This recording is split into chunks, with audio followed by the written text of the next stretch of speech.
राजस्थान के एक प्राचीन महल के बाहर एक विशाल और शांत तालाब था। उस तालाब का पानी सदियों से महल की भव्यता का साक्षी रहा था। एक दिन एक रहस्यमयी जादूगर उस तालाब के किनारे तपस्या करने आया। उसकी आंखों में गहन एकाग्रता थी और उसके होठों पर कोई अज्ञात मंत्र बुदबुदा रहा था।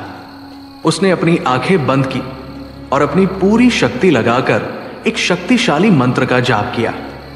तालाब का शांत पानी अचानक हिलने लगा, उसमें से बुलबुले उठने लगे और देखते ही देखते पानी के बीच से एक विशाल आकृति बाहर निकली। ये एक जिन्न था जिसकी आंखों में क्रोध और दुख का मिश्रण था। जिन्न ने जादूगर को सिर झुकाकर प्रणाम किया और भारी आवाज में बोला, हे तपस्वी, आपने मुझे मेरी सदियों की निद्रा से जगाया है।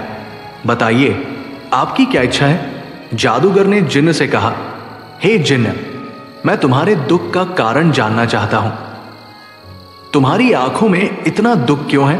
जिन्न ने एक गहरी सांस ली और अपनी कहानी सुनानी शुरू की। हे जादूगर, मैं इस महल का असली मालिक था। यह महल और इसके आसपास की सारी रियासत मेरी थी, लेकिन मेरे ही भाई ने अपनी धोखेबाजी और छल से एक दिन मेरा सब कुछ छीन लिया। उसने मुझे इस तालाब में कैद कर दिया और खुद इस महल का राजा बन बैठा। वो अभी भी इसी महल में रहता है, मेरे सिंहासन पर बैठा हुआ। जिन्न की आवाज में दर्द था। उसने अपनी बात जारी रखते हुए कहा, मेरा भाई बहुत शक्तिशाली है, लेकिन उसने मुझे धोखा दिया। मैं कई सालों से इस तालाब में कैद हूं, अपने महल और अपने लोगों से दूर। मुझे बस बदला चाहिए। जादूगर ने जिन्न की बात ध्यान से सुनी। उसने जिन्न के दुख को समझा। अब जादूगर को यह तय करना था कि वो इस जिन्न की मदद करेगा या नहीं। जिन्न की दर्द भरी कहानी सुनकर जादूगर ने एक क्षण के लिए अपनी आंखें मूंद ली।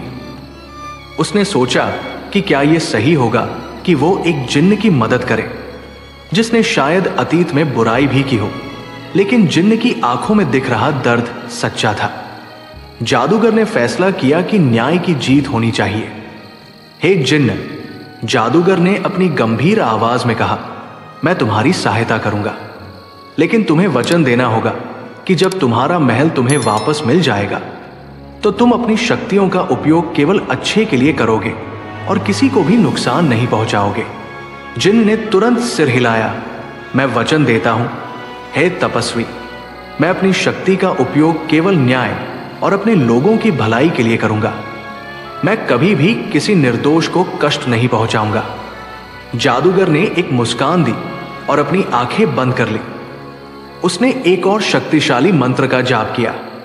इस बार तालाब का पानी और भी ज्यादा तेजी से घूमने लगा और एक चमकदार रोशनी जिन्न के चारों ओर फैल गई।